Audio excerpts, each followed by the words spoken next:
un spectre hante le monde, le spectre de l'anarchisme. Quelques nuits, dans quelques rues de quelques villes, un groupe s'est formé presque spontanément. Vêtu de noir, casqué, masqué, le cortège avance comme au hasard, sans rencontrer de réelle résistance. Des drapeaux, des slogans, des regards.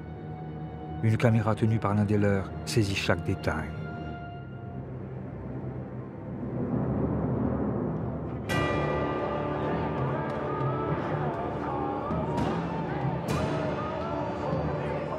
Soudain, les barres de fer jaillissent.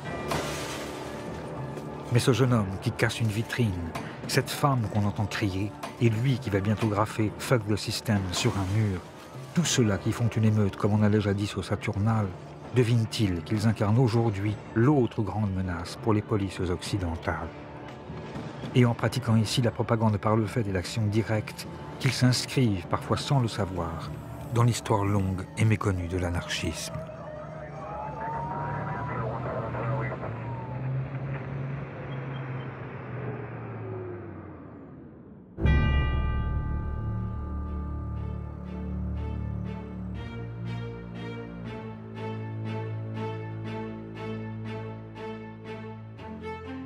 Qui sont-ils? D'où viennent-ils et que pensent-ils, ceux qui hier comme aujourd'hui se disaient anarchistes? Pourquoi, alors qu'ils furent fichés, leurs visages nous demeurent-ils étrangers? Pourquoi leurs pensées semblent-elles confuses et leur histoire si inquiétante? Né du capitalisme, frère ennemi du communisme d'État, l'anarchisme n'a pourtant eu de cesse de souffler son vent de révolte sur le monde.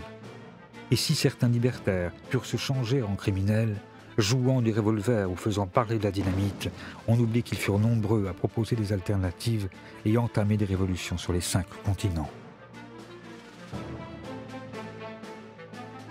Mais les pouvoirs ligués les ont partout et toujours réprimés. On les a menés enchaînés à la guillotine ou on les sangla au dossier de la chaise électrique.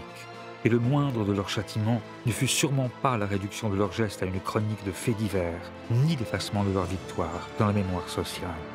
Or, même avec ces pratiques passées désormais dans nos habitudes de vie, quand leurs idées finirent par se populariser, se diffuser et tisser de nouveaux réseaux qui séduisent les jeunes générations de Paris à New York et de Tokyo à Buenos Aires, les anarchistes ont continué de susciter le fantasme et de provoquer le malentendu. D'où vient donc l'odeur de soufre qui précède chacun de ces sombres cortèges? Et quelle folle espérance se soulève avec chaque drapeau noir brandi? Comment l'anarchisme, qui rêve pour notre vieux monde d'un autre futur et combat depuis plus de 150 ans tous les maîtres et les dieux, nous pose-t-il des questions toujours aussi actuelles? Et pourquoi son histoire, qui oscille comme un pendule de gauche à droite, de l'insurrection à l'attentat, est-elle plus que jamais la nôtre?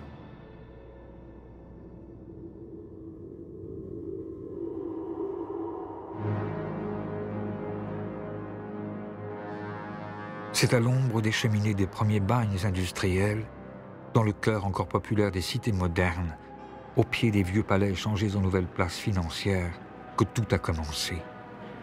Nous sommes au début du 19e siècle et on assiste partout à l'avènement d'un système économique nouveau. Le capitalisme fait ses premiers pas. Il impose son modèle de pensée, crée ses grandes industries et bouleverse les paysages. Mais les illusions nées de la première révolution industrielle se dissipent déjà pour laisser apparaître une réalité beaucoup plus crue et plus sombre. Quel est le grand problème du 19e siècle? C'est ce qu'on a appelé, d'un terme très simple, la question sociale. La société se développe, on invente le chemin de fer, on invente d'abord la machine à vapeur, le chemin de fer, le bateau à vapeur, les métiers à tisser. D'une certaine manière, on voit que la société progresse considérablement, l'hygiène, la médecine, tout ce qui va avec. Et en même temps, la misère n'a jamais été aussi effroyable par ceux qui précisément travaillent dans les fabriques, dans les manufactures, dans ce qu'on appellera plus tard les usines. La plupart des penseurs, qu'ils s'appellent Saint-Simon, qu'ils s'appellent Fourier, qu'ils s'appellent Proudhon, qu'ils s'appellent Marx ou Cabet ou Owen, on peut aligner tous les noms que l'on veut, tous se posent la question comment résoudre la contradiction. On ne peut pas comprendre la naissance de l'anarchisme si l'on ne se souvient pas de la vie de peine et de misère que mène en ce temps le prolétaire, celui qui ne possède rien que sa force de travail. Sa journée dure plus de 12 heures et le salaire qu'il retire de son labeur ne lui permet pas de manger à sa faim. Il n'a ni jour de repos, ni assurance, ni retraite. Ses enfants travaillent dès qu'ils peuvent se tenir sur leurs jambes et 1 sur 2 meurt avant l'âge de 6 ans. Les carences, les épidémies et l'alcool font des ravages, l'analphabétisme est la norme et l'accident, la loi. En 1840, l'espérance de vie d'un travailleur ne dépasse guère les 30 ans. Les ouvriers n'ont jamais été aussi pauvres, les ouvriers n'ont jamais autant travaillé, les ouvriers n'ont jamais aussi peu profité de l'extraordinaire banquet auquel participent les propriétaires des moyens de production. Quel système social va permettre de résoudre la question, c'est-à-dire de donner non seulement du travail, mais à manger suffisamment à l'ouvrier, et plus qu'à manger, pour qu'il puisse lire, pour qu'il puisse se cultiver, pour qu'il puisse participer à la société démocratique. Tout comme la bourgeoisie qui bénéficie du progrès et vit dans l'opulence a pu trouver dans le libéralisme son idéologie, c'est dans un socialisme au contour encore vague que le prolétariat voit à l'époque une réponse possible à ses problèmes. Mais pour apporter une réelle solution aux injustices, le socialisme doit surmonter une autre contradiction, presque philosophique, celle-là. Le problème des problèmes en philosophie politique depuis le libéralisme classique, c'est la conjugaison de la liberté puis de l'égalité. Comment assurer le plus grand éventail possible de liberté compatible avec le fait que tout le monde ait le même éventail de liberté, avec la plus grande égalité possible, dans la mesure où, sans égalité, la liberté demeure incomplète et il faut concilier ces idéaux de liberté et d'égalité. Un anarchiste américain disait « Pleine liberté sans l'égalité, c'est la jungle. Pleine égalité sans la liberté, c'est la prison. » Et on ne veut ni de la jungle ni de la prison. Cette tentative de concilier, et c'est pas facile, mais le maximum de liberté avec le maximum d'égalité, cette aspiration double à la fois à l'égalité et à la liberté, je pense que c'est une des valeurs fondamentales de l'anarchisme. Jusqu'à la moitié du 19e siècle encore, le terme d'anarchisme, dont la racine grecque anarche signifie absence du pouvoir, est un terme négatif utilisé pour désigner le désordre et le chaos. Et il sert alors le plus souvent à dénoncer les fauteurs de troubles. Mais même si l'anarchisme avait pu avoir des précurseurs comme Diogène de Sinope, Thomas Müntzer, Mary Wollstonecraft, Ando Shoeki, comme le libre penseur Sade ou Théophile de Viau, les utopistes comme Godwin, Owen ou Fourier, les révolutionnaires enragés comme Gracchus Babeuf ou Sylvain Maréchal et des contemporains comme Stirner, en décidant de reprendre le terme à son compte, c'est Pierre-Joseph Proudhon qui s'en sert alors pour définir une position politique révolutionnaire et charger soudain l'anarchisme d'une valeur positive.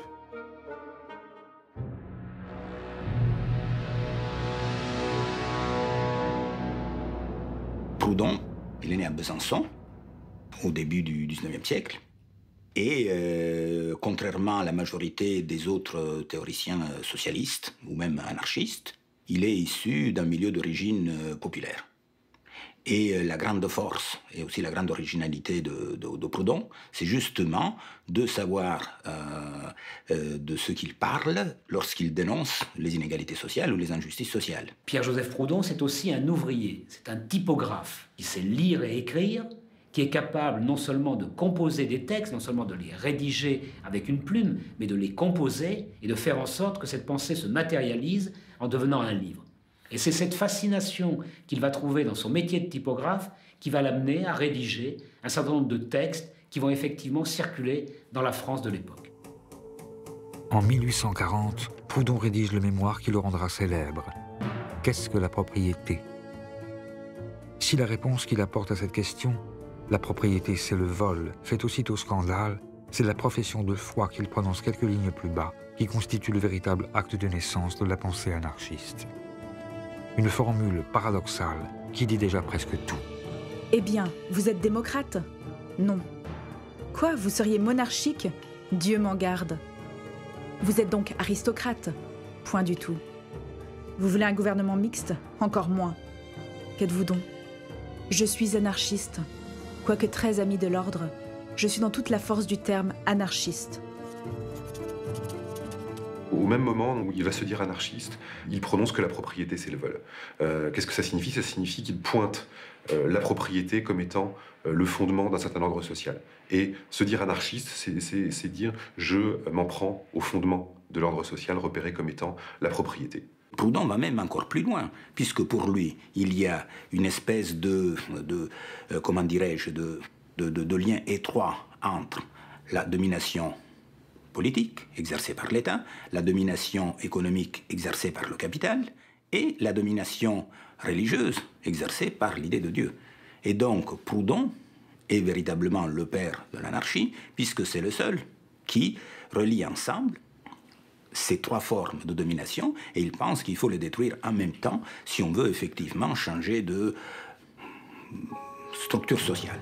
Si pour changer de structure sociale, Proudhon prône la destruction des pouvoirs, il n'est pas partisan de la violence révolutionnaire.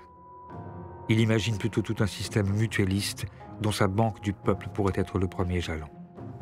Sa pensée n'en est pas moins attaquée de toutes parts. Il est critiqué, caricaturé, interdit. Pourtant, ses œuvres voyagent et son anarchisme séduit rapidement les socialistes du monde entier. Comme ce jeune docteur en philosophie, Karl Marx, qui écrit alors qu'il le considère comme le nouveau héros du mouvement ouvrier européen. Ou plus loin, aux marges de l'Europe, dans la lointaine Russie, où le comte Lev Nikolaïevitch Tolstoï emprunte à Proudhon le titre de l'un de ses essais pour nommer son nouveau livre « La guerre et la paix ».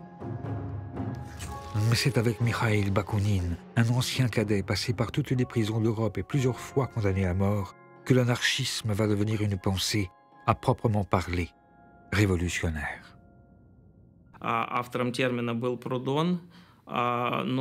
Si c'est Proudhon qui utilise pour la première fois le terme anarchiste, Bakounine est peut-être une figure plus importante dans la formulation définitive des idées, dans la mesure où il ajoute aux idées de Proudhon le principe de la révolution. À la différence de Proudhon, en effet, Bakounine prône l'insurrection. Selon lui, la seule manière d'abolir l'État et le capitalisme, c'est une révolution armée. Bakounine entreprend de diffuser la pensée anarchiste au sein de la toute nouvelle Association internationale des travailleurs, plus connue sous le nom de Première Internationale. Cette association, créée en 1864 à Londres, qui affirme que l'émancipation des travailleurs doit être l'œuvre des travailleurs eux-mêmes et qui rassemble à ses débuts plus de 2000 ouvriers, brosseurs, terrassiers, doreurs, charpentiers, menuisiers venus du monde entier, apparaît en effet aux yeux du révolutionnaire russe comme la plateforme idéale pour parachever le projet anarchiste et le faire connaître au monde. À chaque congrès, on discute des moyens de production. Est-ce qu'il faut les collectiviser? Est-ce que chacun a droit d'avoir ses propres moyens de production? Est-ce que ça doit être commun? Est-ce qu'il faut des coopératives? Est-ce qu'il faut des collectivités? Qu'est-ce qu'on fait de l'héritage? Qu'est-ce qu'on fait de l'argent? Quel est le rôle des femmes?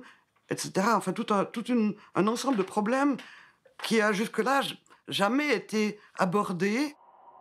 Mais depuis la mort de Proudhon, entre Bakounine, qui apparaît comme l'héritier du père de l'anarchisme, et Marx, qui, lui, avait rompu depuis longtemps avec l'auteur de la philosophie de la misère, les débats dégénèrent.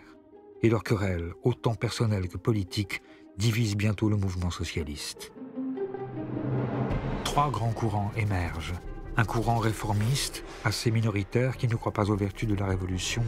Un courant marxiste, que les anarchistes qualifient d'autoritaire, qui pense que l'ordre nouveau s'imposera grâce à la dictature du prolétariat, et enfin le courant anti-autoritaire ou anarchiste de Bakounine, qui prône l'insurrection et la destruction définitive de tout l'appareil étatique.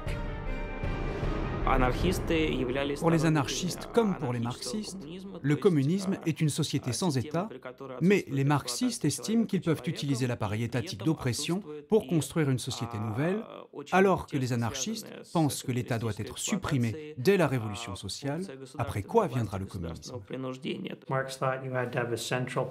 Marx pensait qu'il fallait un parti centralisé, avec une structure hiérarchisée qui serait capable de mobiliser les gens pour prendre le pouvoir, et puis ensuite utiliser ce pouvoir pour créer le socialisme. Bakounine, en raison des idéaux anarchistes auxquels il adhère, en raison de sa méfiance du pouvoir et de l'autorité, est convaincu que c'est une erreur colossale que de penser comme ça.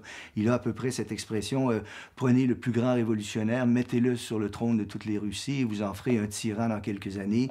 Je prédis, c'est à peu près sa formulation, qu'en Russie, si la révolution qui se produit prend la forme que Marx souhaite, on verra arriver une terrifiante bureaucratie rouge. De manière inattendue, c'est dans les profondes vallées du Jura helvétique que ces conceptions reçoivent leur écho le plus favorable. Et l'invitation que la Fédération des ouvriers horlogers du Val de Saint-Imier lance à Bakounine est le début d'une histoire particulière que la Suisse continue d'entretenir avec l'anarchisme. Les récits d'époque témoignent d'une séduction réciproque, vraiment. Bakounine parle toute la nuit, les gens l'écoutent, après on pousse les chaises et les tables et puis on danse dans le café où a eu lieu la conférence, on partage le thé, on fume des pipes et on n'arrête pas de discuter. Il reste plusieurs jours et il va revenir à plusieurs reprises dans la région. Bakounine est séduit par leur capacité de s'auto-organiser. C'est ça qui fait une rencontre indispensable pour que la suite se passe. C'est depuis cette fédération jurassienne, qui demeure aujourd'hui encore l'un des bastions mondiaux de l'anarchisme, que Bakounine, avec son mètre 99 et ses yeux impeccablement bleus, lui qui parle 5 langues, noue des contacts avec des révolutionnaires venus des 4 coins du monde. Comme les Suisses James Guillaume ou Waldemar Schwitzgebel, les Italiens Malatesta et Cafiero, l'Allemand Johann Most, les frères Élie et Élisée Reclus, le Belge Victor Dave, l'Espagnol Anselmo Lorenzo, ou un peu plus tard, le prince russe Kropotkin, qui deviendront bientôt tous des figures du mouvement. Et grâce à eux, l'anarchisme s'internationalise et devient la pensée la plus populaire parmi les différents courants du socialisme. Pour être honnête, et même en comptant large, le nombre des marxistes à cette époque dans l'Internationale était seulement de 1000 membres. Alors que les anarchistes, eux, étaient beaucoup plus nombreux. Il y en avait 60 000 en Espagne, 15 000 au Mexique, et leur fédération était bien plus puissante. Devenus effectivement majoritaires en nombre d'adhérents au sein de l'Internationale, les émules de Bakounine et de Proudhon sont particulièrement nombreux en France aussi. Quand éclate la Commune de Paris en 1871, les anarchistes sont donc aux premières loges. Et avec les autres révolutionnaires, ils se lancent à corps perdu dans l'insurrection. C'est un grand espoir, c'est un grand rêve. Tout à coup, une ville entière qui devient autonome, qui se défait des maîtres, qui se défait du vieux monde, qui réinvente tout. Pendant 73 jours, Paris s'insurge, fusille quelques généraux, brûle les cadastres, renverse les vieilles idoles et rend le pouvoir au peuple. Sur les ruines de l'ordre ancien, oubliez les divisions au sein de l'Internationale, les révolutionnaires essaient tous ensemble de bâtir un monde meilleur. On donne à chacun selon ses besoins, on nourrit les indigents, on alphabétise les illettrés, on soigne les infirmes. On sépare l'Église et l'État. Les arts redeviennent accessibles à tous, les femmes s'éduquent, votent et disposent de leur corps, et la ville fonctionne presque sans gouvernement. La Commune à la lettre n'est pas un événement anarchiste. Mais c'est la première tentative de destruction intégrale de l'État, de destruction immédiate de l'État. Il y a l'idée, d'un seul coup, d'un soulèvement et d'une prise en main, à l'échelle d'une capitale, de la vie économique, politique, par la population elle-même. Même si la Commune n'est pas anarchiste, ceux qui se disent anarchistes ou ceux qui vont le devenir, comme Louise Michel, sont en première ligne. Et quand le mouvement s'étend aux grandes villes françaises, Bakounine en personne vient participer à l'insurrection lyonnaise. Il abolit l'État, l'espace de quelques jours, et croit lui aussi que le grand soir est enfin arrivé. Mais déjà, le pouvoir contre-attaque. Les communards élèvent des barricades et se préparent au combat. Au cours d'une longue semaine, dans le Paris d'Haussmann, une guerre civile a lieu où les travailleurs, hommes, femmes et enfants, affrontent une troupe armée et entraînée. Et la terreur contre-révolutionnaire est à la hauteur de l'effroi que la Commune a jeté dans les rangs de la bourgeoisie. La troupe fusille au hasard. La fine fleur du prolétariat est coupée. Paris se change en un immense charnier. Un massacre dont on n'a pas idée aujourd'hui. On a longtemps discuté sur le nombre de morts. 25 000, 30 000, c'est probablement plus près de 20 000. Mais tuer avec les fusils de l'époque, mettons 20 000 personnes en une semaine, c'est quasiment impossible. Ça veut dire que si on a arrêté de tuer le 28 mai 1871, c'est parce que la terre de Paris, parce que les caniveaux, parce que les égouts n'arrivaient plus à absorber le sang. La brutalité de l'écrasement de la Commune de Paris a choqué beaucoup d'ouvriers en Europe et dans le reste du monde. Et les anarchistes se sont dit, si l'État peut agir de la sorte, alors nous aussi nous avons le droit d'agir de la même façon. Ils se sont dit qu'il ne pouvait pas y avoir de changement pacifique.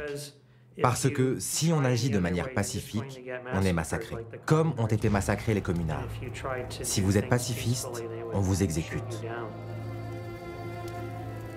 Une part de la relève anarchiste est assassinée au cours de la Semaine sanglante. Une autre est condamnée à la déportation dans les bagnes calédoniens. Les rares qui échappent à la mort et au châtiment de l'État connaissent l'exil et la misère. Les marxistes profitent de leur diminution pour achever de les exclure de l'international. Mais l'anarchisme survit. Traqué, grimé, Bakounine parvient à s'enfuir. Il rassemble ses dernières forces en Suisse, à Saint-Imier, dans sa forteresse jurassienne, pour y sceller un pacte qui marquera officiellement la naissance de son mouvement. À ce moment-là, ils sont une quinzaine, 12 jeunes gens qui ont entre 20 et 30 ans, qui viennent d'Espagne, d'Italie, de Suisse, et il y en a 3 qui sont un peu plus vieux qu'eux. Il y a Bakounine, un Espagnol et Gustave le Français, un communard. Et il crée une nouvelle organisation. Les historiens ne la mettent pas dans la liste des internationales. Enfin, c'est une nouvelle organisation. Hein. La dénomination qui lui est donnée et qui sera reprise à l'époque a le mérite d'une grande clarté. C'est l'international anti-autoritaire. Qui adopte toute une série de dispositions dans lesquelles on affirme clairement que le premier des devoirs de l'Association internationale des travailleurs, c'était la destruction de tout pouvoir politique. C'est-à-dire qu'à ce moment-là, clairement, il y a pour la première fois une création d'une organisation qui se fixe explicitement des objectifs anarchistes. À Saint-Imier, en signant un pacte d'amitié, de solidarité et de défense mutuelle, les anarchistes prennent leur indépendance. Ils se dotent d'une charte, d'une organisation et d'un programme.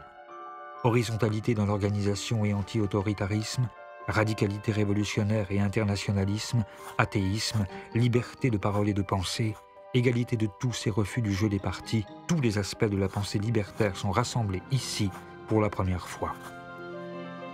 Les anarchistes y inventent même une nouvelle arme dont l'emploi généralisé aurait la capacité de détruire tout pouvoir politique et de précipiter la révolution. L'instrument, le moyen de la révolution, c'est la grève générale. C'est un terme nouveau qui naît là, avec Saint-Imier. Alors ça n'est pas encore le syndicalisme, ça n'est pas encore moins en termes de comme concept, hein, l'anarcho-syndicalisme, mais tout y est là, tout est en place. Le but, c'est pas d'exister ou de se perpétuer, c'est d'aller à une révolution.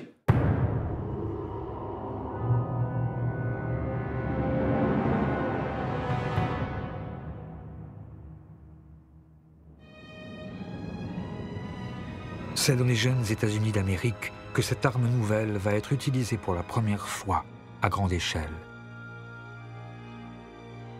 Déposé par les grandes vagues de migration, l'anarchisme, ici aussi, a pris racine.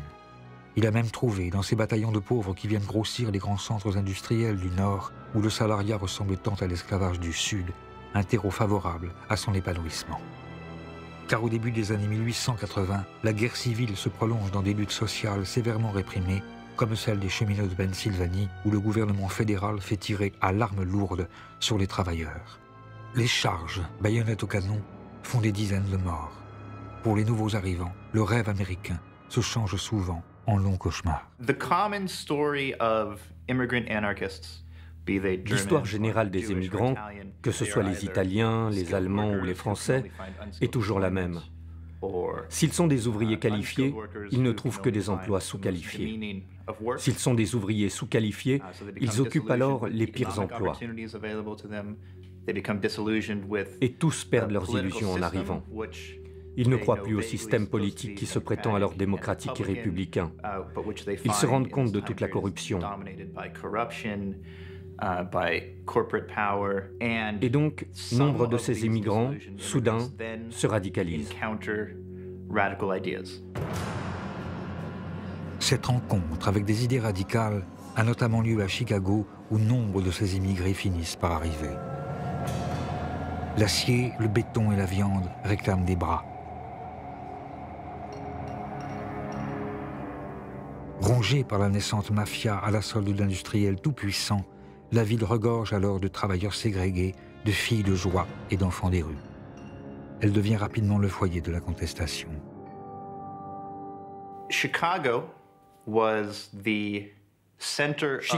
était le foyer de l'anarchisme aux États-Unis dans les années 1880. Les relations de travail dans cette ville étaient très dures. Il y avait peu de place pour la négociation et les compromis. Les tensions étaient très fortes. Elles opposaient les ouvriers qui vivaient dans une effroyable misère et l'élite économique locale qui refusait tout type de concessions. Inspiré par la nouvelle stratégie anarchiste, en 1886, un 1er mai, qui n'est encore qu'une date parmi d'autres, un mot d'ordre de grève générale est lancé. 340 000 travailleurs se rassemblent pour exiger la journée de 8 heures. La police disperse violemment les manifestants. Les murs se recouvrent d'appels à la vengeance. Le surlendemain, les anarchistes organisent une manifestation de protestation sur la place de Haymarket. Cet événement devient fondateur dans l'histoire du mouvement ouvrier. Les leaders anarchistes ont pris la parole. Mais à la fin de la manifestation, au moment où la police a voulu disperser les manifestants,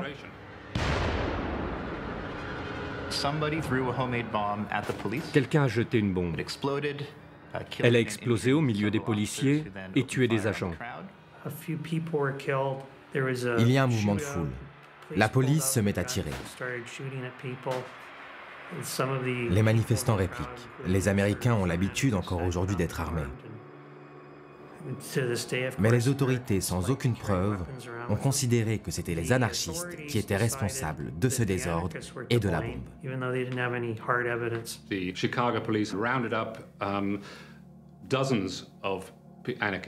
Par la suite, la police de Chicago a raflé des dizaines et des dizaines d'anarchistes. Certains d'entre eux n'avaient même pas manifesté cette nuit-là. C'est vraiment un exemple classique de réaction. La police de Chicago a utilisé cette bombe pour justifier une répression beaucoup plus globale. 8 anarchistes sont accusés d'avoir jeté la bombe. Dans sa plaidoirie, le procureur reconnaît à demi-mot leur innocence. Nous savons que ces 8 hommes ne sont pas plus coupables que les milliers de personnes qui les suivaient, mais ils ont été choisis parce qu'ils sont des meneurs. Messieurs du jury, faites d'eux un exemple, faites-les pendre, et vous sauverez nos institutions et notre société. Sur les 8, 5 sont condamnés à mort. Louis Slings se suicide en prison.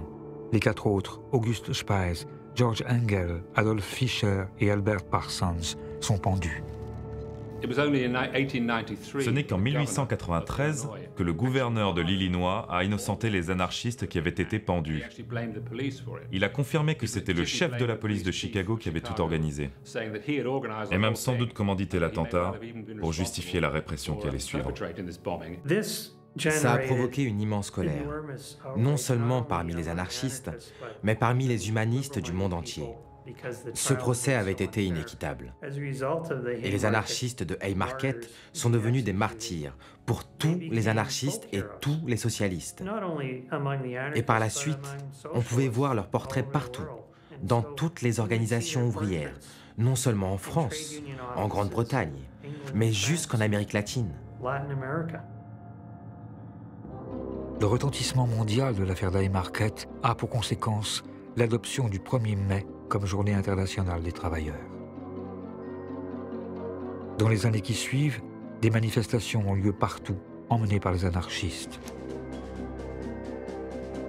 Mais c'est en France que le massacre de Chicago va faire entrer l'anarchisme dans une nouvelle ère. Celle des bombes et de la propagande par le fait.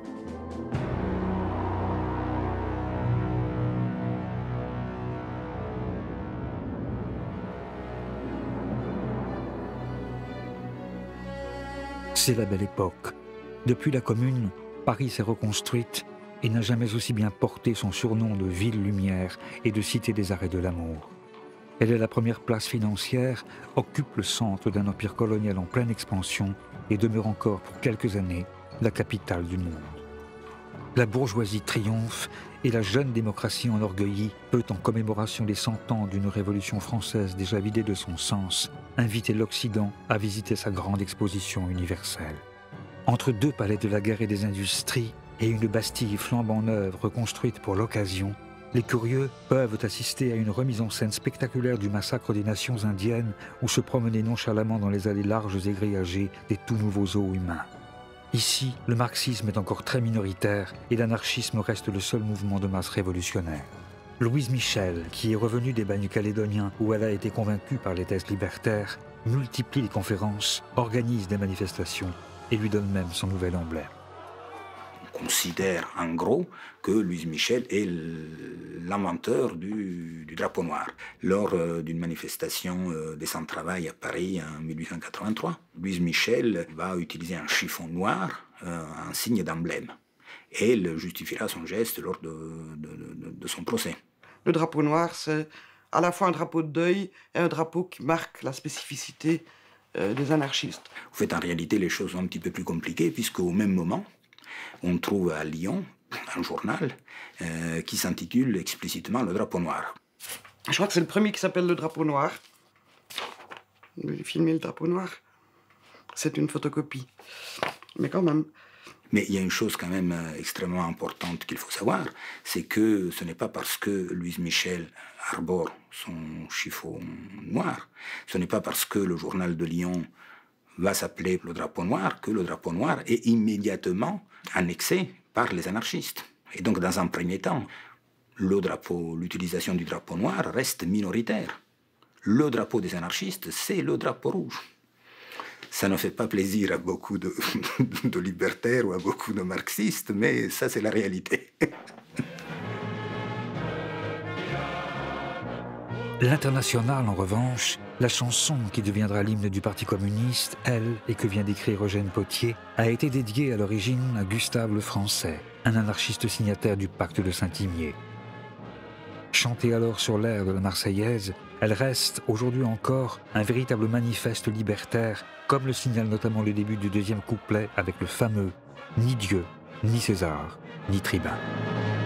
Il n'est pas de sauveur suprême, ni Dieu, ni César, ni tribun. Producteurs, sauvons-nous nous-mêmes, décrétons le salut commun. Mais dans cette période de reflux révolutionnaire, pour Louise Michel, le temps n'est plus aux chansons ni aux beaux discours, il faut passer à l'action. Inspirée par Karl Heinzen et son essai sur le meurtre, et par la stratégie des nihilistes qui mettent alors à feu et à sang la Russie, elle appelle les travailleurs à la révolte violente. Manque-t-il donc de pioches pour creuser des souterrains, de dynamite pour faire sauter Paris, de pétrole pour tout incendier? Imitez les nihilistes et je serai à votre tête, sur les débris d'une société pourrie qui craque de toutes parts et dont tout bon citoyen doit se débarrasser par le fer et le feu, nous établirons le nouveau monde social. Elle se rend en compagnie de Malatesta et Kropotkin au premier congrès international anarchiste à Londres et y définit avec eux la nouvelle stratégie du mouvement. La propagande par le fait, qui n'a pas un auteur déterminé, est une expression spontanée de l'action révolutionnaire. Ce n'est pas nécessairement une explosion ou une bombe, mais juste une action qui dépasse les limites du discours. Au travers d'un geste exemplaire, les anarchistes pensaient qu'on pouvait mieux transmettre le message libertaire.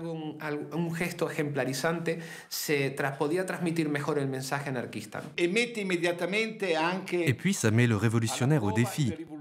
Il ne s'agit pas de faire comme ces révolutionnaires qui parlent et laissent agir les autres. Là, le révolutionnaire agit et il fait la preuve par les faits de sa crédibilité.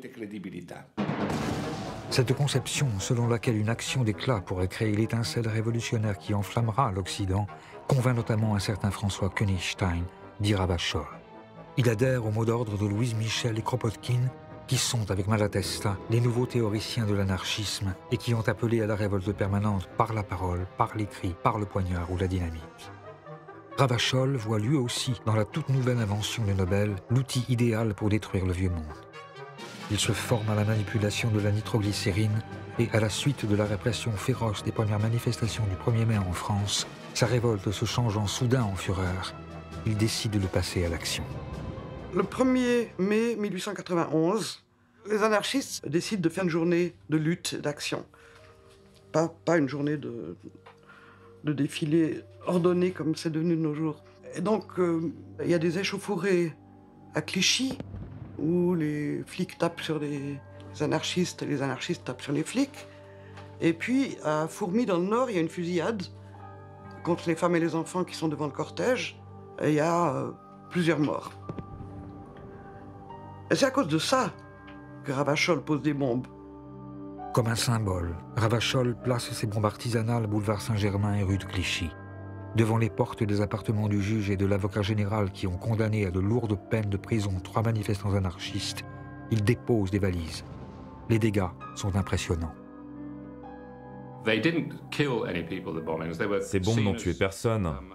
Elles n'étaient que la réponse à la condamnation des manifestants anarchistes de Clichy. Mais la police française, les médias en France, mais aussi au Royaume-Uni et dans le reste du monde, ont alors fait de Ravachol, qui n'aurait pas dû être un personnage important de l'histoire de l'anarchisme, la face sombre du mouvement, son versant destructeur. Le mythe de l'anarchiste poseur de bombes vient de naître. Ravachol fait peur, on le traque. La préfecture se dote d'armes nouvelles. La police se réinvente en scientifique. L'une des premières fiches anthropométriques de l'histoire à réaliser, son portrait s'étale à la une de tous les journaux, et grâce aux nouveaux moyens de communication, son nom résonne dans le monde entier.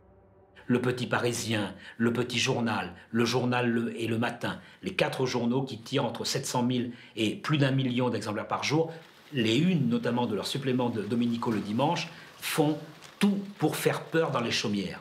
Mais de façon effectivement générale, ces attentats n'ont pas provoqué immédiatement une réaction hostile de toute l'opinion publique. Bien au contraire, Ravachol recueille même plutôt la sympathie du peuple, pour lequel il devient une sorte de héros, comme Mandrin aux cartouches, un vengeur auquel on écrit, sur l'air de la Carmagnole, des chansons. Dansons la Ravachol, vive le son, vive le son. Dansons la Ravachol, vive le son de l'explosion. Pour devenir un exemple de pure révolte, l'anarchiste doit payer de sa personne. Ce n'est pas le terroriste qui fait son attentat et s'enfuit. Au contraire, l'anarchiste doit affronter à visage découvert la société et devant le tribunal revendiquer ses actes. Il doit se servir de son procès comme un formidable mégaphone et faire résonner partout le nom de l'anarchisme. Fidèle à la stratégie de la propagande par le fait, quand 3 jours seulement après l'explosion de sa dernière bombe, Ravachol est arrêté, il assume ses responsabilités. À son procès devant le tribunal de la Seine, alors qu'il sait qu'il joue sa tête, il soutient son geste. Il y a actuellement un trop grand nombre de citoyens qui souffrent tandis que d'autres nagent dans l'opulence. Cela ne peut durer. Aujourd'hui, les anarchistes sont assez nombreux pour renverser les choses. Il ne faut pour cela qu'une poussée. Et la révolution s'opérera. Ravachol est condamné aux travaux forcés à perpétuité, mais rattrapé par une vieille affaire de droit commun, il est condamné à mort. Et c'est par un froid matin, à Montbrison, que sa voix qui allait crier « Vive la Révolution » est coupée par le couteau de la guillotine. Son exécution, loin d'effrayer les autres libertaires, apparaît comme une déclaration de guerre. La presse anarchiste réclame vengeance. On assiste alors à un véritable emballement. Chacun s'y met, encouragé par des publications qui, de rubriques d'études scientifiques en exposé d'arsenal anti-bourgeois, acquièrent rapidement le surnom de presse dynamite. Des bombes explosent un peu partout. Le restaurant où Ravachol a été arrêté est dynamité. Auguste Vaillant, le Guy Fawkes français, jette une bombe dans la Chambre des députés.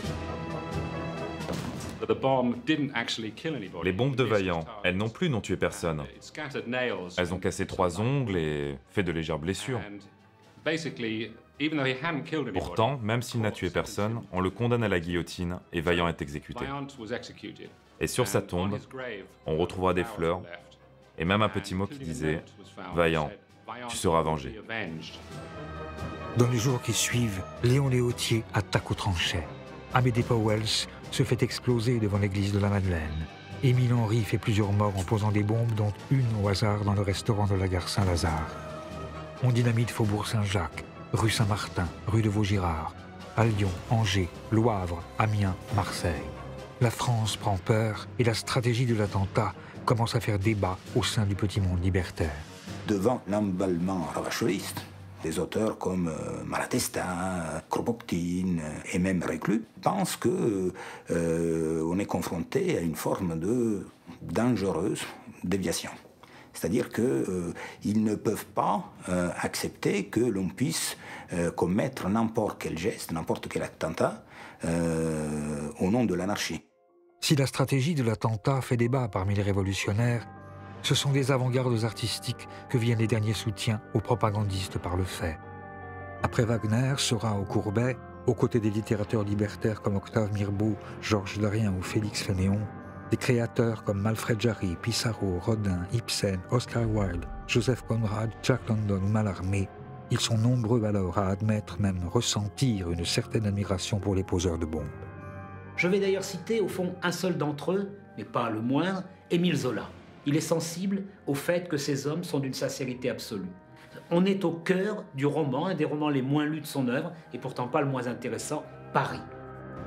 Aux premiers actes encore innocents des anarchistes, la répression a été si dure, la police a si rudement malmené les quelques pauvres diables tombés dans ses mains, que toute une colère a monté peu à peu. Songe donc aux pères battus jetés en prison, aux mères et aux enfants crevant de faim sur le pavé, aux vengeurs affolés que laisse derrière lui chaque anarchiste mourant sur l'échafaud. La terreur bourgeoise a fait la sauvagerie anarchiste.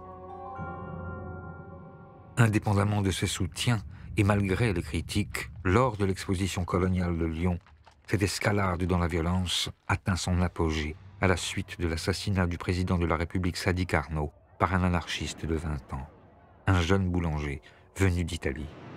Caserio, Sante Hieronimo Caserio, profite de la visite du président Sadi Carnot à Lyon pour l'assassiner. Carnot avait été prévenu, il avait été prévenu d'ailleurs par la police mais aussi par les anarchistes, que le sang de ceux qui avaient été condamnés à la guillotine lui retomberait sur les mains. Sadi Carnot est assassiné et il meurt sous le couteau à Lyon. La mort de Sadi Carnot est un coup de tonnerre. On lui fait des funérailles nationales, ses cendres sont mises au Panthéon. Son assassin est rapidement jugé et mis à mort. Et pour ne pas que sa tombe devienne un lieu de pèlerinage, les restes de Saint Geronimo Caserio, anarchiste et martyr, sont jetés dans une fosse anonyme. Mais cela ne suffit pas et la répression se généralise. À ce moment-là, en France, on va faire adopter ce qu'on appelle les lois scélérates. Des lois qui interdisent toute propagande anarchiste et assimilée à une association de malfaiteurs et en même temps toute propagande antimilitariste.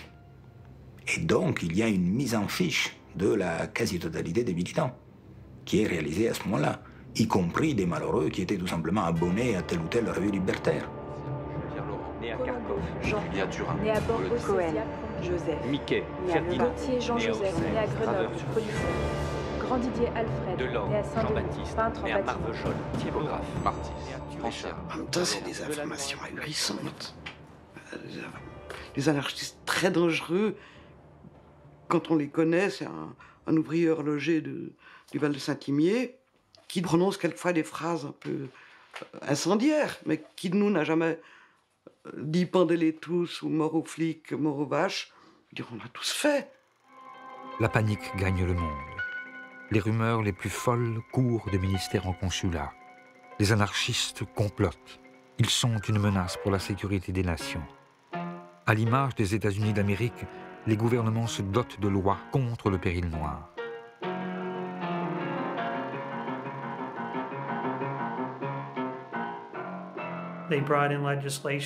On a alors voté des lois qui interdisent aux anarchistes d'entrer aux États-Unis d'Amérique. Et depuis ce jour, si vous êtes assez fou pour dire que vous êtes anarchiste, vous ne pourrez pas passer la douane. On vous l'interdira. Oui, c'est à ce moment qu'ont commencé ces lois qui criminalisent les gens juste pour leurs idées politiques. L'idée d'une conspiration terroriste, d'une conspiration internationale, est alors apparue. C'est la première fois que le concept de guerre à la terreur était utilisé. Dans le New York Times, en 1894, on a commencé à lire des titres sur la nécessité d'exterminer le terrorisme. C'était déjà ces termes très mélodramatiques qui étaient employés.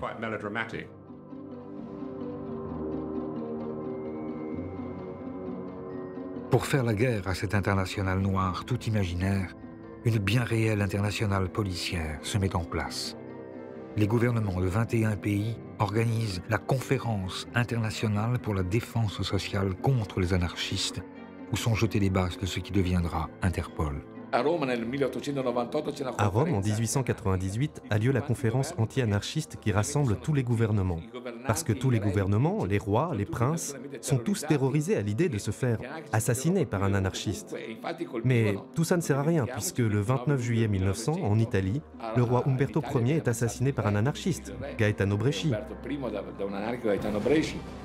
Et avec lui, malgré la répression et les lois d'exception, les têtes couronnées et les chefs d'État tombent comme à gravelotte sous les coups des anarchistes.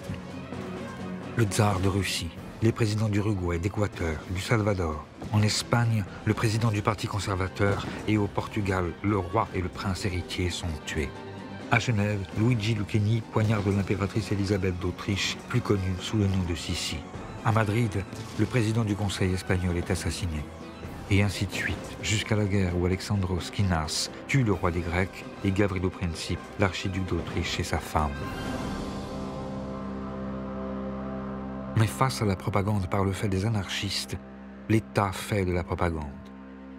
Et quand il se trouve des entrepreneurs malins, l'anarchisme peut aussi servir à faire la promotion de ses petites affaires.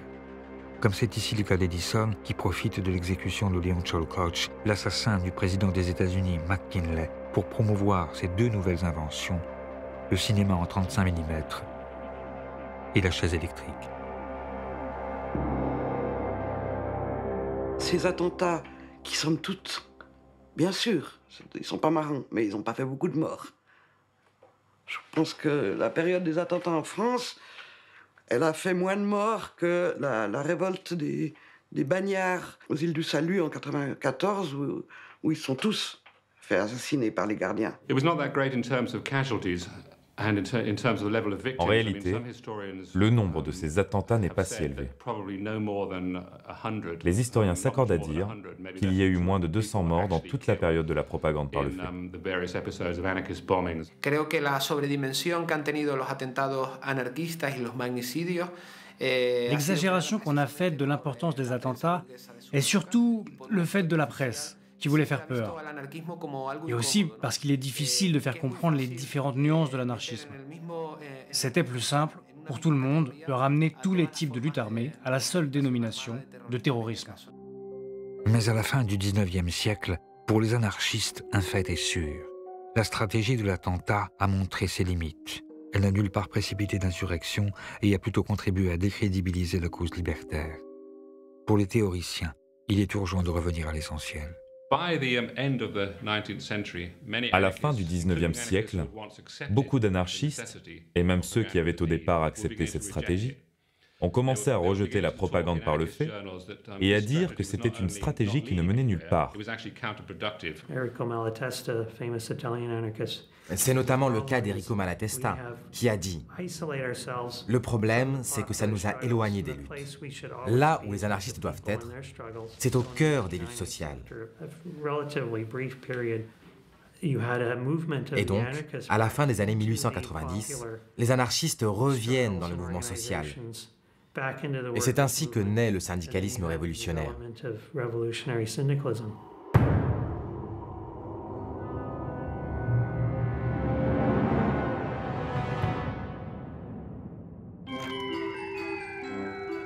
Depuis quelques années, un peu partout, les travailleurs ont conquis le droit de s'organiser en syndicats. Mais c'est avec la création des bourses du travail, puis de la CGT, qu'anarchisme et syndicalisme vont fusionner pour donner naissance au syndicalisme révolutionnaire, que l'on désignera plus tard sous le terme d'anarcho-syndicalisme.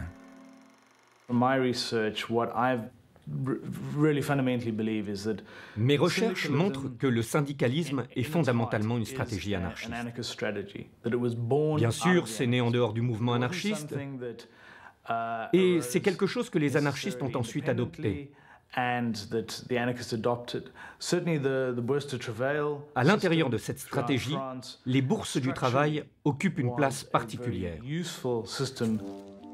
Le grand promoteur du mouvement des bourses du travail est un jeune anarchiste qui s'était fait connaître en s'opposant à la stratégie de l'attentat. C'est quelqu'un pour qui j'ai une très grande admiration, c'est Pelloutier. C'est un Français, Pelloutier, qui meurt très jeune, à 30 quelques années, en s'étant tué à la tâche, littéralement. Mais il va fonder cette idée de bourse du travail. Qu'est-ce que c'est que ces bourses du travail? Tout comme le nom l'indique, c'est une bourse, c'est-à-dire un endroit où l'on vient pour négocier son travail, c'est-à-dire pour chercher un travail. Au départ, c'est simplement, effectivement, pour permettre à ceux qui n'avaient pas de travail d'en trouver. Et puis rapidement, les bourses du travail deviennent des écoles professionnelles, des écoles, des bibliothèques. On y discute, on y élabore une véritable pensée. Alors pour un étranger comme moi, parce que quand je vais en France, je trouve ça très émouvant de voir ces bâtiments-là. C'est des bâtiments habituellement assez imposants, hein, c'est très beau. Que les ouvriers se sont payés eux-mêmes avec leurs économies.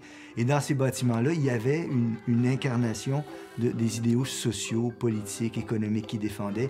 Il y avait des lieux de défense des travailleurs immédiates. C'était des lieux où on incarnait véritablement ce qu'on voulait voir plus tard dans la société. C'était des lieux où on commençait à donner les prémices de la société de demain et on commençait à donner des outils pour lutter pour y parvenir.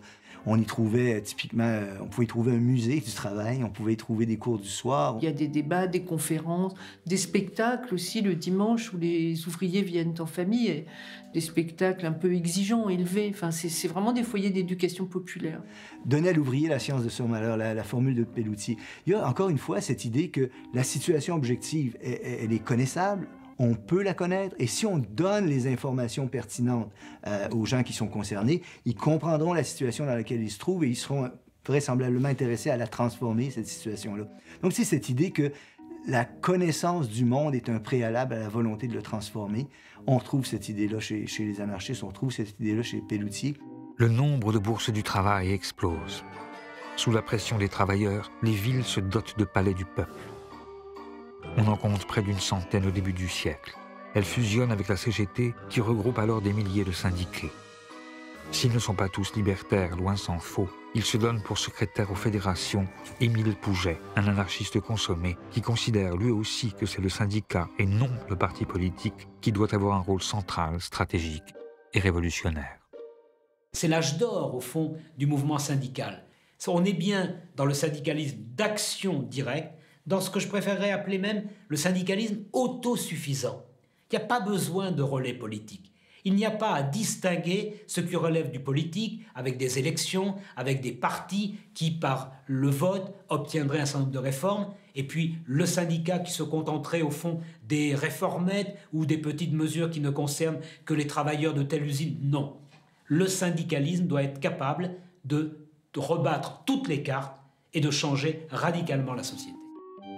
Cette conception globale du rôle du syndicat amène les anarchistes à refuser la stratégie des urnes. Le vote, loin de leur apparaître comme l'exercice d'un droit, est bien plutôt conçu comme une légitimation de l'ordre établi. À chaque élection, ils prônent un abstentionnisme radical. Ils savent bien que le vote, c'est une arme tout à fait illusoire, que ça ne change rien, dans la mesure, notamment, où dans la meilleure des démocraties, les 10 représentants du peuple n'ont aucun compte à rendre au peuple qui les a élus. C'est pas un refus de la démocratie, c'est une contestation de ce qu'on nous donne habituellement comme étant la démocratie. Alors, ils imaginent des manières de fonctionner. Alors, dans les mouvements anarcho-syndicalistes, il y avait des délégués, mais ils étaient révocables en tout temps. Alors, c'est une façon différente de penser la politique. Pour changer les choses dans cette manière différente de penser la politique, les anarcho-syndicalistes préfèrent utiliser l'arme forgée à la suite du congrès de Saint-Imier. Et c'est ainsi que partout dans ce XXe siècle naissant, on voit fleurir le même mot d'ordre, grève générale.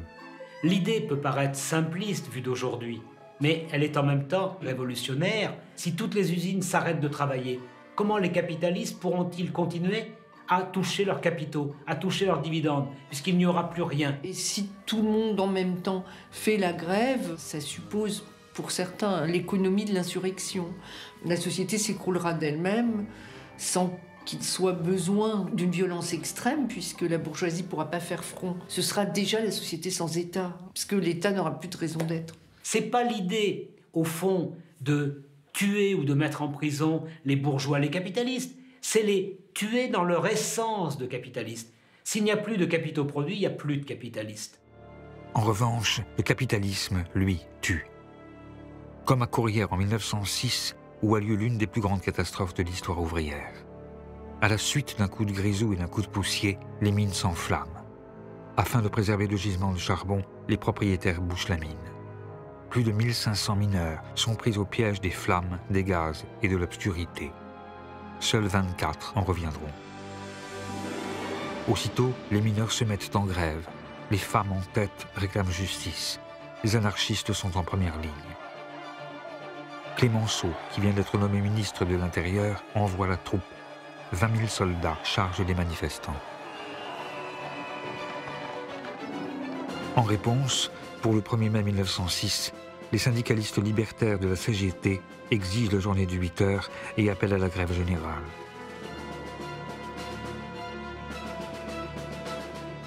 Il y a comme un avant-goût du 36 ou de mai 68. Dans les bourses du travail, si les anarchistes font des soupes populaires et jouent à l'orchestre, ils savent que bientôt viendra l'heure de l'affrontement. En plein cœur de cette époque qui n'est pas belle pour tout le monde, les travailleurs se préparent. La bourgeoisie tremble. La France retient son souffle. Il y a toute une fébrilité autour de ce 1er 1906 qui doit être le départ de la grève générale. Donc il y a une attente presque millénariste. On voit des banderoles dans tant de jours nous serons libres. C'est actualisé au fur et à mesure qu'on se rapproche de la date fatidique. Et il y a une véritable panique qui saisit la bourgeoisie à l'approche de ce 1er mai 1906. Et à Paris, il y a 45 000 hommes de troupes pour empêcher toute manifestation de se tenir. Donc il y a la tactique du manège et des dragons qui tournent en rond sur les places. Il va y avoir des affrontements autour de la place de la République. C'est vraiment des charges sabre au clair. Et quand on frappe, c'est bien souvent avec le tranchant. Il y a un nombre de mutilations incroyable. Et puis il y a des morts, pas mal de morts aussi. Malgré les arrestations, les blessés et les morts, les anarchistes remportent ici tout de même une grande victoire. Ils font la preuve qu'ils peuvent mobiliser les travailleurs et obtenir gain de cause. Car si la journée du 8 heures n'a pas été obtenue, le gouvernement a tout de même été obligé de lâcher, sous la pression, un jour de repos. Le syndicalisme révolutionnaire est alors au fait de sa popularité. La charte d'Amiens, adoptée quelques semaines plus tard, symbolise son triomphe et demeure aujourd'hui encore le codex du mouvement syndical en France et dans le monde. Car au début du XXe siècle, l'anarcho-syndicalisme fait des petits un peu partout. La CNT en Espagne, qui regroupera bientôt près de 2 millions de travailleurs.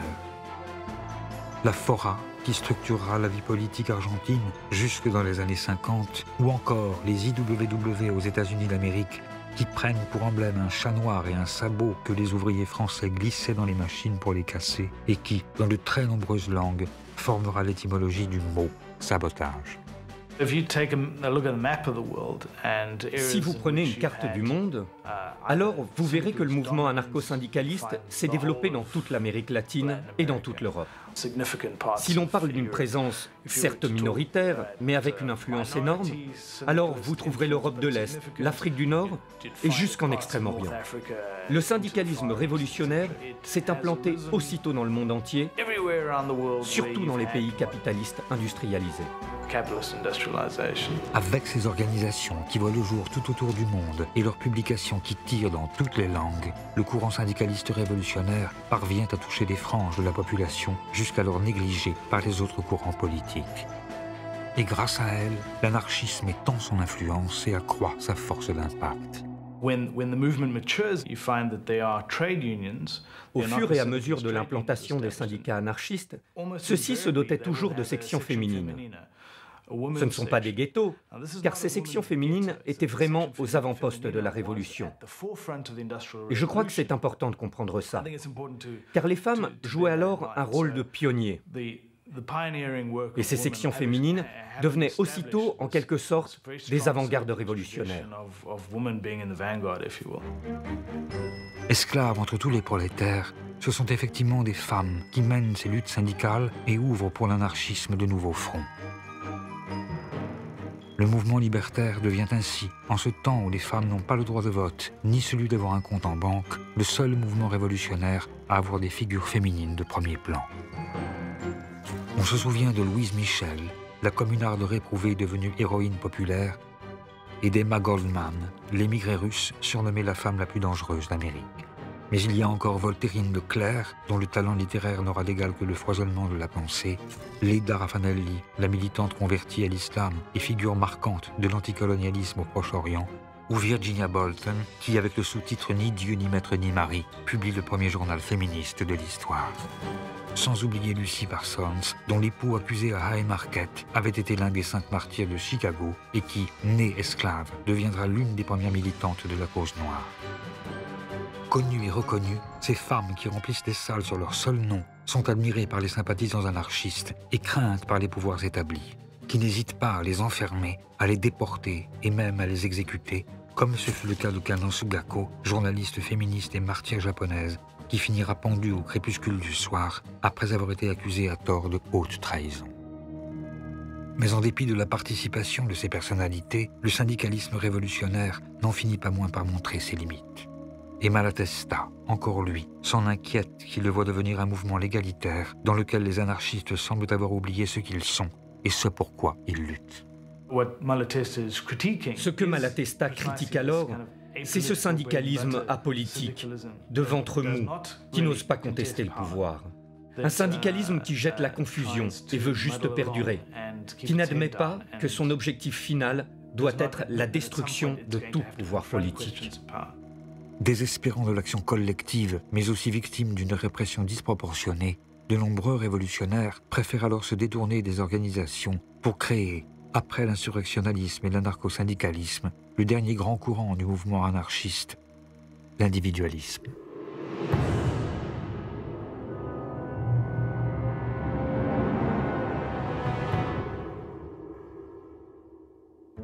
Descendants des Lumières et héritiers du romantisme, les individualistes sont les enfants terribles de leur temps. Ils lisent Nietzsche et Stirner, prônent une objection de conscience généralisée et entendent mener immédiatement, en rupture avec les principes autoritaires en cours dans la société, une existence pleine et entière. Joseph Albert, dit Libertad, que l'on surnomme aussi le roi de la butte Montmartre, est l'une des figures de ce courant. Il accompagne l'essor des causeries populaires et a fondé le journal L'Anarchie, avec un A minuscule. Libertad est une très grande figure. Alors, il écrit dans l'Anarchie, donc on a un certain nombre de textes. Ça ne fait pas de lui un théoricien, hein, c'est des textes très émotionnels aussi. Mais c'est surtout un très grand orateur. Il était mutilé, il marchait avec des béquilles, et malgré son infirmité, il était un cogneur, un redoutable bagarreur. Et tout le monde le craignait. Il est toujours vêtu de sa blouse noire de typographe. Il a ses béquilles qui ponctuent ses discours et qui lui servent aussi contre les policiers. Il faisait des moulinets avec ses béquilles qui impressionnaient les policiers. Même s'il est bagarreur et souhaite à ses lecteurs pour chaque année nouvelle que crève le vieux monde, Libertad, tout comme ces libertaires bohèmes qui peignent sur les pentes de Montmartre, n'empêche pas l'action violente pour autant. C'est des gens dont j'ai examiné les trajectoires cas par cas. Et ce qu'ils veulent, c'est pouvoir travailler de leurs mains, mais aussi de leur tête, enfin, être des hommes complets. Ils veulent avoir la vie bonne, ce qu'ils estiment être la vie bonne, et ce qui est très loin de la vie facile, hein, d'ailleurs, aujourd'hui, maintenant, ici et maintenant. Si les individualistes recherchent le bonheur, ils savent que l'émancipation individuelle passe aussi par la défense des libertés de tous et de chacun. C'est la raison pour laquelle ils prennent part à tous les combats de leur temps. Ils sont en première ligne contre les pogroms et parmi les premiers à soutenir l'innocence du capitaine Dreyfus. Ils sont à l'avant-garde de la bataille pour la laïcité et militent pour la séparation de l'Église et de l'État. Ils font fermer les bagnes pour enfants, ils inventent ce que l'on n'appelle pas encore les luttes affinitaires et s'attaquent à toutes les formes de domination. L'impérialisme, le sexisme et le patriarcat, le racisme et tous les types de ségrégation qu'induisait déjà le monde du travail à cette époque. Depuis les formes les plus intimes d'oppression à l'intérieur des familles jusqu'au plus global, les anarchistes se sont mis alors à toutes les combattre. Ce désir global de changement qui conduit les individualistes à rejeter le travail, la famille, la patrie, tous les fondements de la morale bourgeoise, les amène à proposer des alternatives de vie. Et ces pratiques nouvelles qu'ils inventent alors font d'eux aussi de vrais révolutionnaires. Ça va concerner absolument tous les aspects de la vie, la sexualité, l'éducation, les vêtements. Donc, ils vont prôner la nudité, les femmes vont abandonner le corset, les chapeaux, tous les vêtements contraignants. À la place du mariage, ils vont préconiser l'union libre. Ou alors certains, l'amour libre. Et éventuellement plural, il n'y a pas d'inconvénient à aimer plusieurs personnes à la fois, et pour les femmes et pour les hommes. Enfin ça c'est la doctrine, bien sûr dans les faits, il y a beaucoup de grincements de dents et de souffrances. Bien qu'ils soient individualistes, ces anarchistes ne s'en regroupent pas moins. Et à défaut de changer le monde, ils décident de changer d'univers. Ils créent dans les villes des Athénées libertaires ou des colonies agricoles à la campagne. Un peu partout, malgré les manques, les rigueurs et le harcèlement policier, ils partent mettre en cohérence leurs idées et leurs actes, préfigurant le retour à la nature des années 70. Ils trouvaient une espèce de grange à l'abandon au fin fond de la Picardie, et puis décidaient qu'ils allaient faire un milieu libre là-bas et vivre dans l'autonomie. Ils faisaient ça sans un sou. Quand nous, on a fait des communautés dans les années 70, où les jeunes qui refont ça, le retour à la nature, bah, ils ont tous les surplus de la société actuelle qui permettent de vivre avec 4 sous. Les ouvriers du début du XXe siècle, ils n'avaient pas 4 sous de côté.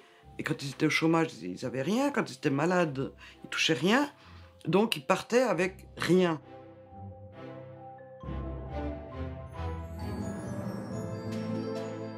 Alors il y a des gens qui émigraient aussi. Il y a des communautés au Paraguay, au Costa Rica, sur des îles de Polynésie française. Donc là, effectivement, la vie est peut-être un peu plus facile. On peut cueillir des mangues et des papayes, et survivre avec un petit bout de tissu autour des hanches. On voit alors partout des colonies se créer, en Belgique, aux États-Unis, ou comme ici en Palestine, où des individualistes juifs fondent de Gagna la mère des kibbutzim. Mais c'est effectivement en Amérique latine que de véritables villes libertaires voient le jour. Il y a la Nouvelle-Australie où s'installa notamment Marie Gilmore, ou encore la Colonia Cecilia, fondée au Brésil par Giovanni Rossi et un groupe d'anarchistes italiens, dont il ne reste qu'une seule image. Pendant 4 ans, ces libertaires abolissent les hiérarchies, la religion et l'argent, s'organisent en conseil, s'aiment librement et chantent des chansons. Terra di ladri, coi miei compagni vado in esilio e tutti uniti a lavorare formeremo la colonia sociale e tu borghese ne paghi il fio, tutto precipita, re patria e Dio e l'anarchia forte e gloriosa e vittoriosa trionferà, si trionferà. Mais l'anarchie ne triomphe pas, et ces colonies, véritables contre-sociétés qui devaient être le germe du monde nouveau, ferment les unes après les autres. Certains individualistes se disent alors que si pour changer la société, il faut bien changer l'individu, pour changer l'individu, il faut reprendre le mal à la racine. Or, selon eux, l'école bourgeoise inculque dès l'origine aux enfants des valeurs autoritaires et centralise tous les dispositifs de pouvoir. Il faut donc s'y attaquer et y porter la révolution. Ils se font alors éducationnistes réalisateurs et conçoivent des pédagogies nouvelles où l'antique paideia se mêle aux principes libertaires. La tâche de l'anarchiste, c'est d'être un éducateur. C'est-à-dire, il faut en quelque sorte faire l'homme nouveau avant de faire la société nouvelle. Il y a une très grande exigence d'élévation intellectuelle, sensorielle, physique même. Il ne néglige aucun des aspects de la vie. Des expériences de nouvelles formes d'éducation fleurissent aussitôt à travers le monde. La ruche de Sébastien Faure ou l'orphelinat de Sampuy de Paul Robin. Mais l'une des plus complètes est l'école moderne, fondée en Espagne sur des principes anti-autoritaires par Francisco Ferrer. Francisco Ferrer est un pédagogue anarchiste très important. Il a créé le mouvement des écoles modernes. L'idée était de faire une éducation séculaire, laïque, non seulement à destination des enfants, mais aussi des adultes, basée sur des relations égalitaires entre les élèves et les professeurs. C'est une éducation intégrale, c'est-à-dire qu'elle doit être à la fois manuelle et intellectuelle. L'enfant doit savoir à peu près tout faire.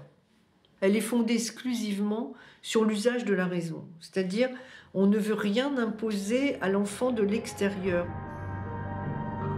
Nous ne craignons pas de le dire. Nous voulons faire des hommes dont l'indépendance intellectuelle sera la force suprême, qui ne se soumettront jamais à rien, capables de discerner ce qui est bon et qui aspireront à vivre 1000 vies en une seule. La société craint de tels hommes, et il ne faut pas attendre d'elles qu'elles soutiennent jamais une éducation capable de les produire.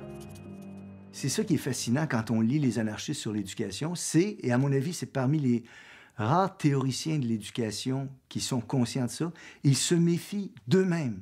Ils ont une telle méfiance à l'endroit de l'autorité illégitime, y compris en éducation, que leur réflexion sur l'éducation comporte une profonde réflexion sur les risques d'endoctrinement que portent leurs projets. Alors vous allez lire des mots, presque, je cite presque textuellement, « Rappelons-nous toujours que nous ne voulons pas faire de bons petits anarchistes. Méfions-nous toujours de notre propre pouvoir sur les enfants.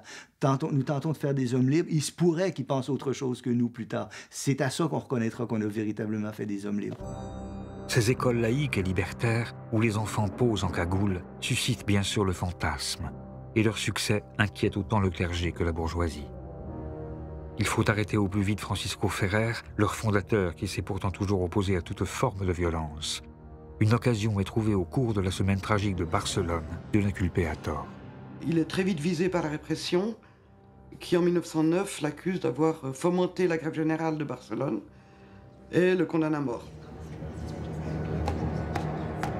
Il va y avoir une solidarité internationale qui va se développer sur tous les continents, aux États-Unis, en Australie, en Europe, dans toutes les grandes villes d'Europe. Il y aura des manifestations pour empêcher l'exécution, il y aura des pétitions, il y a même des gouvernements qui vont intervenir pour demander au gouvernement espagnol de l'épargner, mais Ferrer est exécuté. Et alors, quelques heures après son exécution, des foules se rassemblent partout dans les grandes villes, mais notamment à Paris. L'émeute parisienne sera la plus spectaculaire de toutes, le 13 octobre 1909 exactement. Il va y avoir une émeute d'une intensité extraordinaire. Les terrassiers, qui sont vraiment la fleur du prolétariat de cette époque, arrivent pioche à l'épaule, dépavent les avenues, mettent à nu les conduites de gaz, les percent, les enflamment.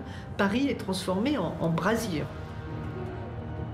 L'assassinat de Ferrer par la justice espagnole, qui provoque les échauffourées les plus violentes depuis la Commune, a ses équivalents dans le monde entier. Il y aura celui de Kotoku au Japon quelques mois plus tard, ou ceux de Sacco et Vanzetti aux États-Unis d'Amérique, qui déclencheront tous d'immenses mouvements de solidarité internationale. Car si les États n'hésitent pas à tuer des humanistes, c'est qu'au début du XXe siècle, le monde semble sur le point de basculer. Rien qu'en 1905, on compte une révolution en Russie, des manifestations insurrectionnelles en Allemagne, en Italie, au Royaume-Uni, un vendredi rouge en Hongrie, une rébellion en Crète, une grève générale en Pologne, une semaine rouge au Chili, un mouvement de masse en Inde, le commencement de l'ère de la violence populaire au Japon, des soubresauts révolutionnaires en Mongolie ou encore une révolution constitutionnelle en Perse. Et partout, les anarchistes sont à la manœuvre. Mais malgré ces larges mobilisations, comme en Macédoine lors de l'insurrection à la fois nationaliste et libertaire d'Ilinden, tous ces mouvements sont noyés dans le sang. Et c'est dans ce contexte de répression généralisée, on l'oublie trop souvent, que certains individualistes vont reprendre la voie des armes, comme au temps de la propagande par le fait, mais avec, cette fois, la conscience de la vanité de leurs gestes et l'assurance de la tragédie qui les attend.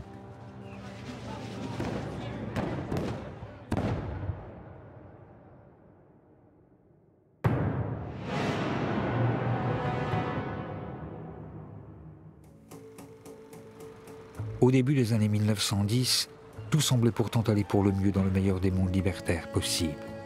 Un congrès international venait d'avoir lieu à Amsterdam où s'était rassemblée la crème de l'anarchisme mondial. Les anarchistes y étaient parvenus à se mettre plus ou moins d'accord sur deux points fondamentaux. La nécessité d'organiser le mouvement en fédération nationale et, en cas de guerre, répondre à la mobilisation par la grève générale.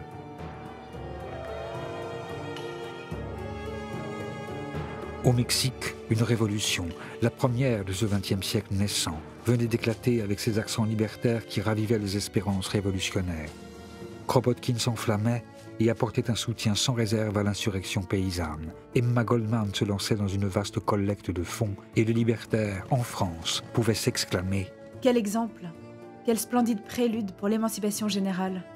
Comble de l'ironie, en France, par exemple, Armand Fallières, le nouveau président de la République, accompagné d'une myriade de personnalités politiques, s'était rendu en personne à Besançon pour inaugurer, en grande pompe avec Marseillaise et défilé des gardes suisses, une statue monumentale à la gloire du père de l'anarchisme, Joseph Proudhon. Oui, tout semblait aller pour le mieux en ce début des années 10, dans le meilleur des mondes libertaires possibles. Mais peut-être par impatience ou juste pour prendre au mot l'auteur de « Qu'est-ce que la propriété ?», de nombreux libertaires ne décidaient pas moins d'attaquer la société bourgeoise dans ce qu'elle a de plus cher. Partisans du vol, qu'ils préfèrent nommer expropriation, reprise individuelle ou banditisme révolutionnaire, afin de précipiter en Europe une révolution qu'ils ne voyaient plus venir, ces anarchistes s'en prennent partout à la propriété. Et avec eux, le braquage se changeait soudain en stratégie révolutionnaire. Le problème est très simple.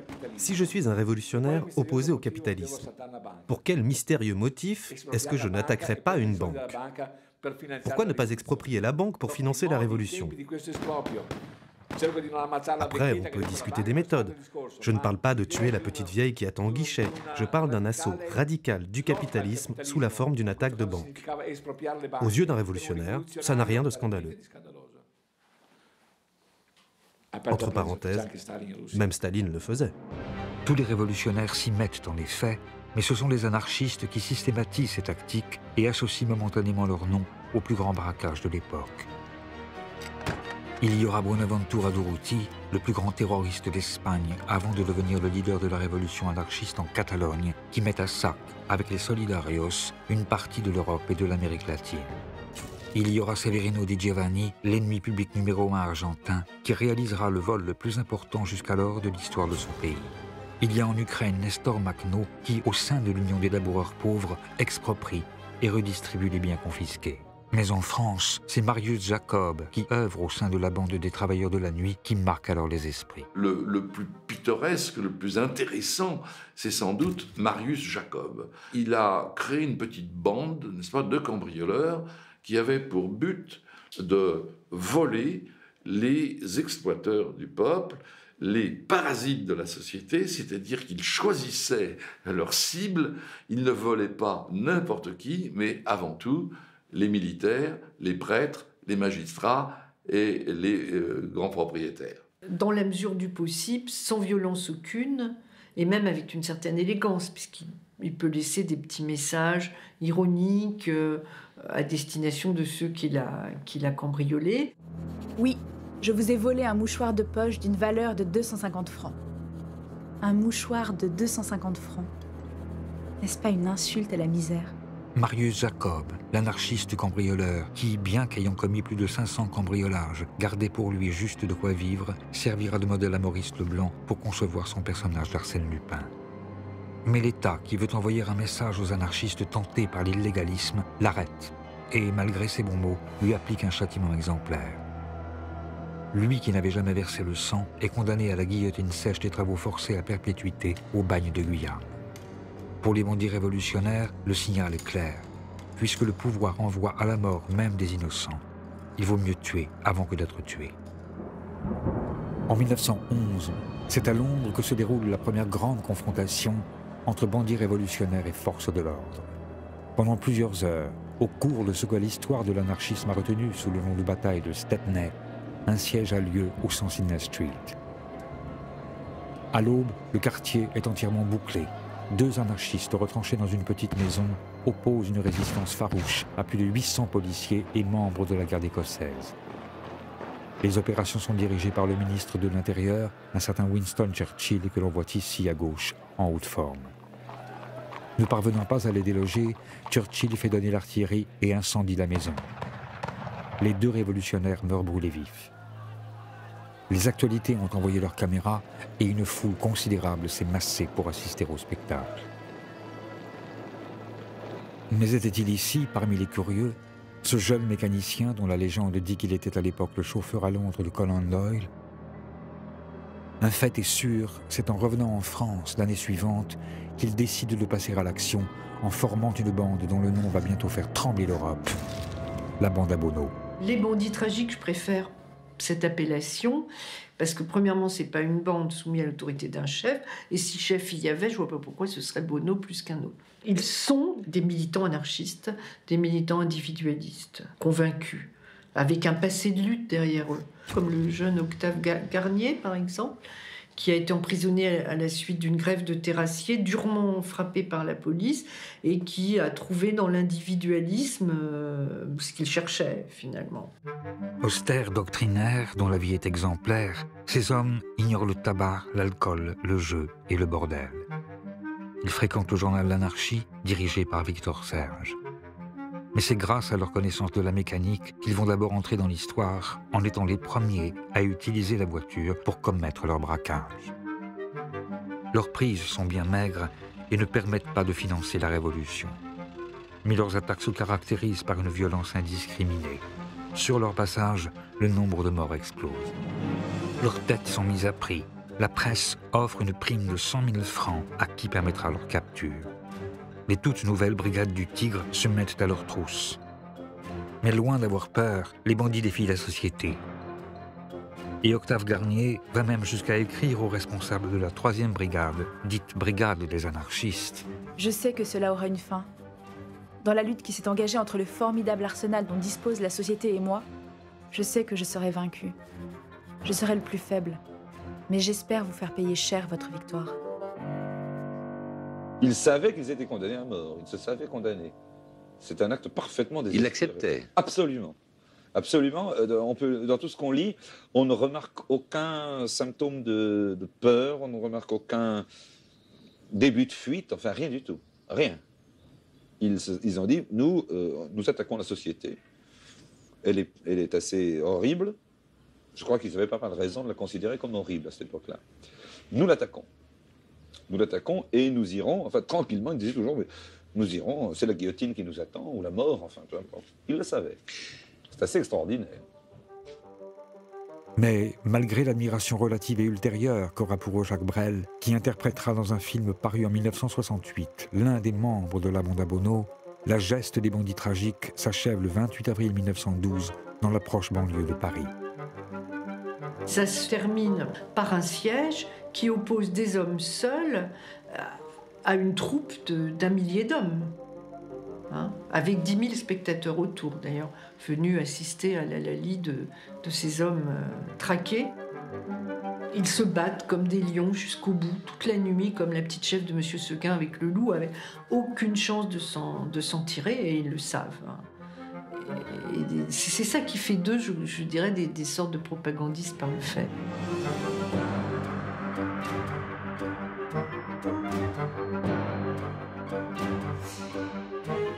Ici aussi, les actualités sont conviées au spectacle. Une fois n'est pas coutume, c'est la police qui pose des bombes.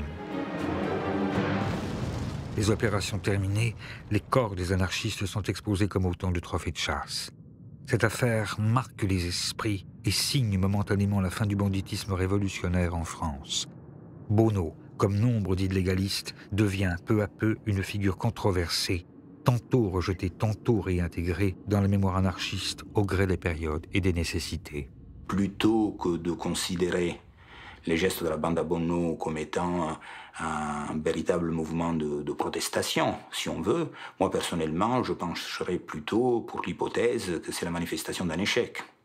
C'est-à-dire que ce sont des épisodes qui peuvent attirer une espèce de curiosité morbide, mais en fait, en réalité, restent des épisodes marginaux. Et en ce qui concerne la bande à Bonneau, c'est de la marginalité d'un groupement qui était marginal.